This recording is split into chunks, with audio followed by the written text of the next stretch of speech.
If a white man turned and called me nigger, my blood will boil in righteous anger, for the evil of discrimination is clearly established when a white man tries to treat me like rubbish.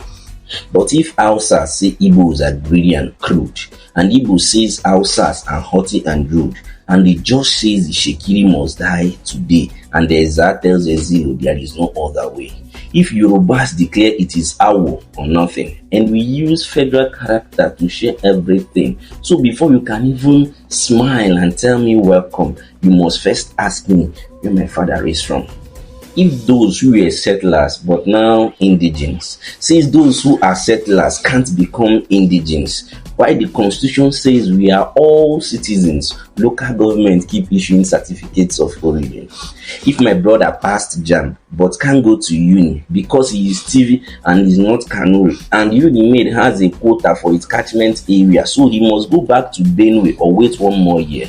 If it's okay to say it's not okay to marry someone just because they are Kalabare, and that every tribe should have its own side, are we not then practicing apartheid? If you cannot buy land unless you are a native and cannot find work unless you are a native and cannot feel safe unless you are a native, how can we then say you are not primitive? Yet, you go to London and get their passport. You settle wherever, however you want. You stand there and fight for equality, but come back home and start to use ethnicity. I don't get the logic of thinking it's different to be tribalistic and then to be racist. If you are happy to judge him just by hearing his name, whatever you call it, my friend, is the same. When there is no courage to cross this divide, when there is no faith to look deep inside and stop judging accents and dressing and surname, this fire we are quenching will only keep burning. Which nation can stand dividing its people?